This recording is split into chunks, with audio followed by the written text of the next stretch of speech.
This next section is going to concern, basically I wanted to demonstrate that Docker does a little bit more than just run containers. It also manages the containers in a limited amount with just the Docker command. Docker, here we're going to demonstrate the fact that, let me make this a bit bigger again. So,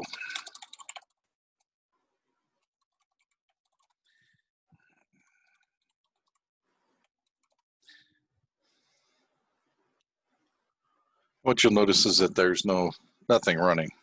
If I, there we go, run our previously configured built Nginx command as a daemon. Oops,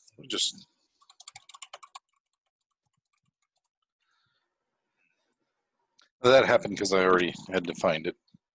So if I do a Docker ps, we see that there's a container running, there's the name of the container, there's the container ID, so on and so forth, and then it's called Nginx. This is the image we're using. All right, now, you can see it's running, and if I flip over, and as you can see, I've already been to it, but if I hit refresh here, it refreshes and it shows me the custom HTML page that we built in the last training session. What we're gonna do here is I'm just gonna reboot the box. I'm gonna reboot this machine. And what I'm demonstrating here is that there are some commands that you can use to get Docker to restart, i.e. manage containers on its own. Specifically, the one we're going to be working with right now is called --restart. So Docker run --restart, and then you can set different policies. I encourage you to go out and look. We're only going to be concerned about the always restart policy right now. That's the one most commonly used. What it does basically is under any situation where the container is either stopped, not running, or failed, it'll restart the container. And the reason why I've been prattling on is I want to make sure that we have enough time to get back into the instance. Now remember, this is a virtual machine running on a not so fast storage system, so it's not necessarily going to be all that quick at rebooting. It'll probably time out once or twice. By the way, this is running on Proxmox, this container management system. So, and it's running with Ceph as a background. There'll be other trainings on those that I will do later. So we're already here. Now, so if we just do a PS again, you'll notice it's not running. Bingo. All right. Now, Docker rm Nginx.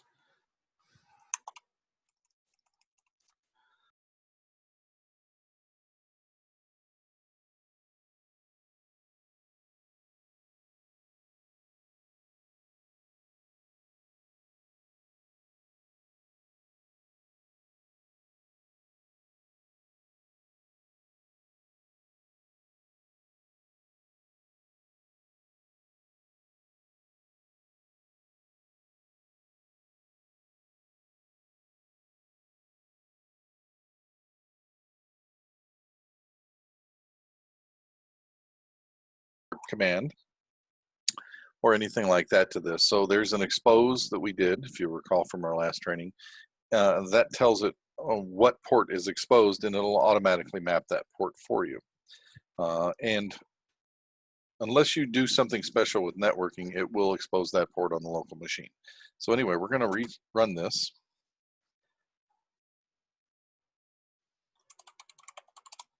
Notice it's running.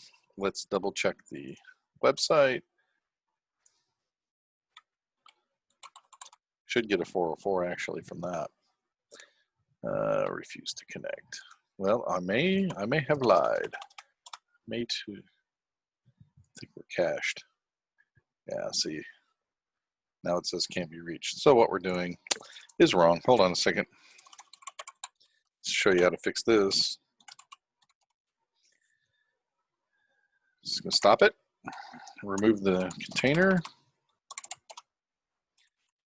Restart it with a couple of arguments. The first is the restart always. Then we're going to say network host, and that should work. Now, I didn't do the, there we go. This is the fun part, getting all the arguments correct. Now, you notice I didn't expose the port here. There's no port command. That's because we've defined the network as host, so it'll automatically connect it to the host network. And indeed, if we cat the Docker file we used,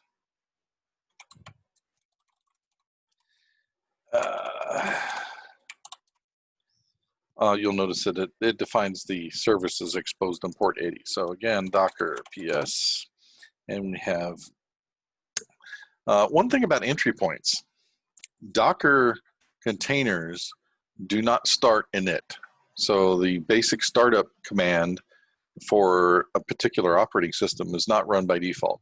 So typically what you'll see is the containers are defined with an entry point command that is generally a shell command that starts only the daemon that you want. That's another way they minimize the attack footprint and the amounts of processes that are running in the background. Because so when init's not running, you're not getting cron, you're not getting remote shell or any of that kind of nonsense. As we demonstrated in the last video, Docker provides that information for, that capabilities within itself. So now we've started this, and I wanted to point out that we're going to always want to restart it, because I want this to be persistent, and I want it to use the host network, and the name is Nginx, and this is the image that we built from this Docker file right here. So, and it's running. So what I'm going to do is I'm just going to do a reboot, not touching anything. Now, I will say this again. Docker containers are ephemeral. What that means is that once you stop the container and remove it, that container's file system goes away. Treat them as ephemeral. Do not assume the data that you're going to, and we're going to go over Docker volumes in another session here. But without using a Docker volume, you are not going to get persistent data. Docker volumes can be configured on a host level basis or on a cluster level basis. And we'll get into clustering later as well. Another thing to keep in mind is that different operating systems have different patch and package install utilities. For example, if you're running an and I'll demonstrate this in a little bit. If you're running a CentOS image, you have to use CentOS commands to do update and install packages. If you're running Ubuntu, CentOS uses Yum. Depending on the version, you can also use DF. And then Ubuntu uses apt. Two different package managers, two different base OSs. So each OS uses its own package manager. You have to look at the image. Remember, we talked about going to Docker.io and looking up information for the particular image that you're using. That's how you know. I mean, Alpine has a whole different package manager. So anyway, so now we're back up. We're going to show Docker PS, and hopefully, if everything worked the way we expected it to, you'll notice we rebooted and we still have this machine has been restarted. And indeed, if I go back to here, we still get this page. Let me see if I can force it to give a 404. There you go. So it's actually working. It's not cached. All right. So let me pause the recording and then we'll get ready for the next section.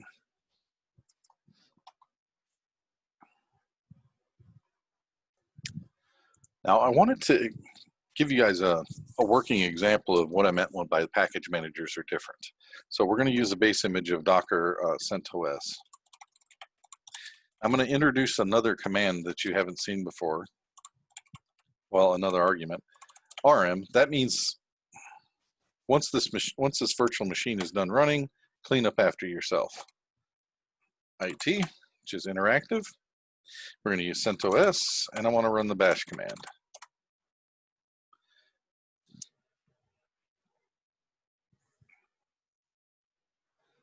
And this isn't going to work because I didn't specify the network, but this is a good example of showing a download. You notice I didn't do a pull first, and that's something else I meant to mention earlier. Doing a pull downloads and extracts this. So in order to accelerate deployments, you can run a pull first.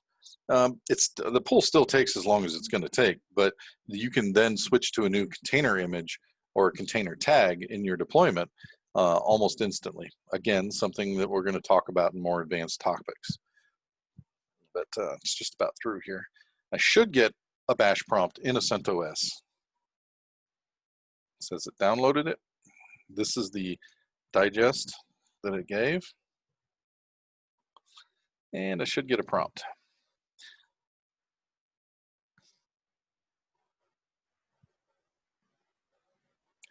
Eventually, there we go.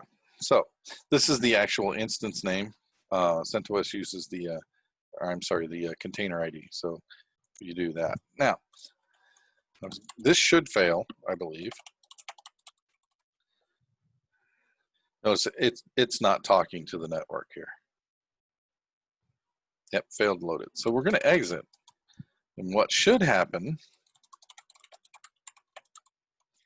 is you'll see that we have the CentOS image downloaded, and it's it was created 4 months ago, but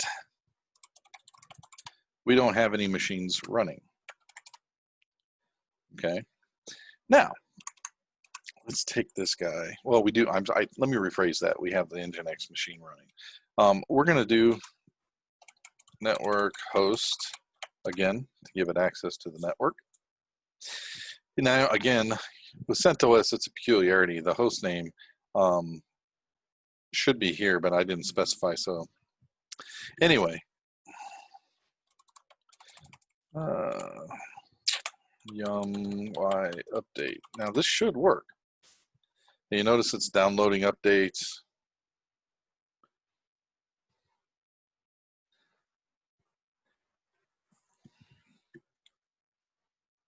And this works just like a regular Linux instance. For example, if I wanted to install packages, I could do that. Now, what I recommend you do is I'll example it. With the -rm, it's going to clean up this container when I quit. And we'll demonstrate that real quick. You have to understand the particular vagaries. So it's doing an update. Not particularly slow, not particularly fast. This could take a little bit. So what I'm going to do is pause and wait for the update to finish.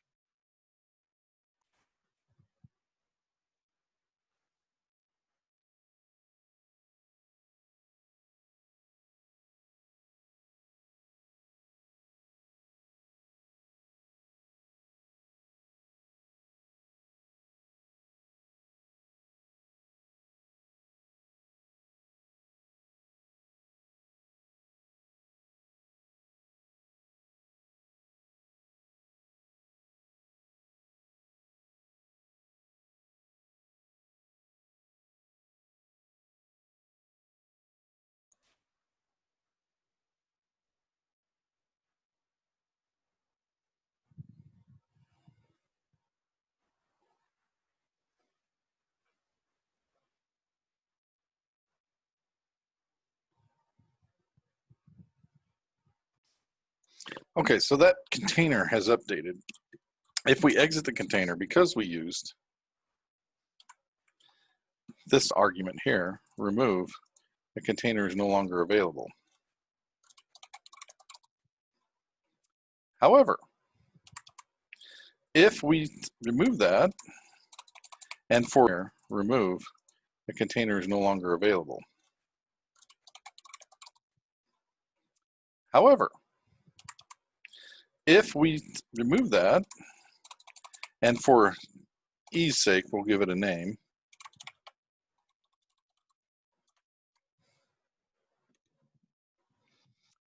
And now we're running again. I'm not going to do a yum update, but I am going to show you an example. We're going to close this and then do a Docker PS.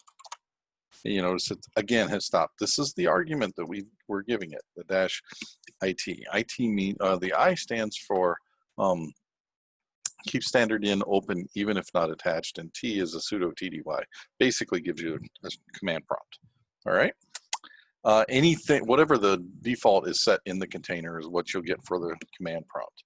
Now, the purpose of this drill was to show you that different containers have different, different containers have different update messages. So notice we still have Nginx running. Don't remember what type of OS that is. Let's do an Ubuntu update.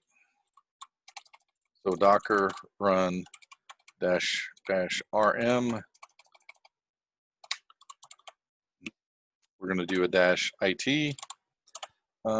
and we're going to do a --name Ubuntu. And you don't really need the name because when you exit from here, it's going to delete. So we're going to do Ubuntu as well. And it's going to pull this and download that. This looks familiar, right? And remember, you notice again, I did not use the pull command.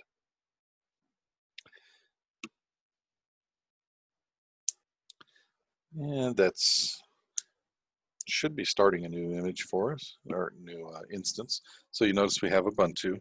And you notice the yum command does not work. It's not even there. So we're going to do an apt update. And because I didn't specify the network, guess what? Yeah. So let's exit out of that. I've forgotten to do that. Network host. Now, by default, I think I said earlier in one of the trainings that default is set up to do host networking. That's not true at all. It's a bridge networking without setting specific stuff up, different exposed ports and whatnot. Bridge does not mean routed as well. So it's just a bridge network that means if you expose ports, they can be accessed from the outside. So anyway, having cleared that up a little bit, we should be able to do an apt update now. And there it is. Now these, a lot of people like Ubuntu. It says, oh, there's a few packages where you can upgrade, so we're going to upgrade those. Now, the reason why I'm going to discourage you from using the IT and RM is because you're going to forget, you're going to type exit, and you will not be able to get back into that container after the changes you've made. So they're basically thrown away. So apt, this is all building up to what we're going to use images to do deployments. So apt, not here, Docker shows you that machine's not there. But if we do a Docker run Ubuntu,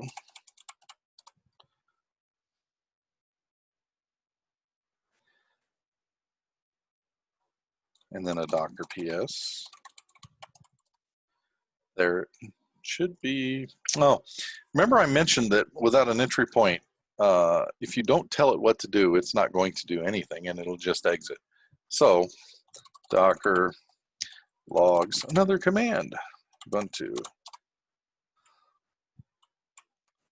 See, there's no container. But if we do Docker logs Nginx,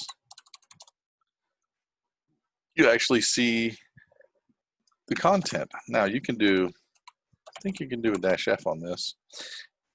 Now we're seeing the logs real time. And what I'm going to do is I'm going to open this up, move it off screen, and hit it. And you'll see that the log updates. See that? That's our 304, which is actually a redirect, which that's normal. And then I'm going to actually try to force it to give me a 404, so you'll see a 404 pop up. And there you go. I'm looking for the code. Can't see it in the line. There it is. Okay. So there's your 404.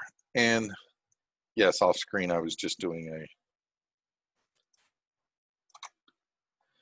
All right. So having said all that, we now get that there are different OSs with different updates.